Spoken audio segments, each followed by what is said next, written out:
Hi guys, dito pala sa Jordan ay gusto rin nila ay lutong Pinoy. Marami na akong ginawang lutong Pinoy tulad ng adobo, tapos yung kinamatisan, tapos tinola, nagustuhan din nila. Tapos ang pinakagusto nila ay itong ginagawa kong sampurado. Yung adobo pala ay gusto ng alaga. Tapos may niluto pa akong sopas, nilagyan ko ng maraming gatas at gustong gusto rin ng aking alaga. May luto din naman sila na gustong gusto ko. Masarap din naman ang luto nila, madali lang ang luto nila. Alam nyo, ang mabubusising luto ay ang sa Pilipinas. Dito, mekos-mekos lang, ayos na.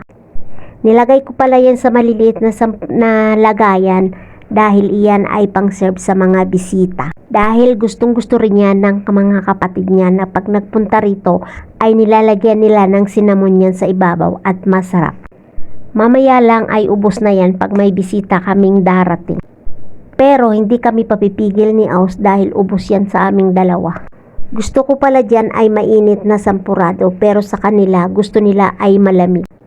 At yan na nga ay binabalutan ko siya ng plastic para hindi manigas. Kasi pag hindi ko siya binabalot ng plastic ay naninigas at ayaw nila ng matigas. Yan palang nakalagay sa malaki na yan ay sa aming dalawa ni Aus. Kukuha lang kami ng plato at sasandok na kami dyan. Minsan ay nag-aagawan pa kami dyan dahil gustong gusto nga yan ng alaga. Dala niya yan sa kwarto. Tapos minsan pagising ko ubos na.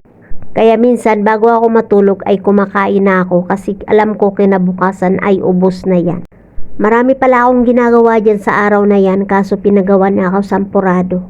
Kaya yan muna ang inuna. Lalo na pala yung babae niyang anak ay gustong-gustong nagpapagawa sa akin ng sampurado. Pero ayaw niya na nilalagyan ko ng chocolate.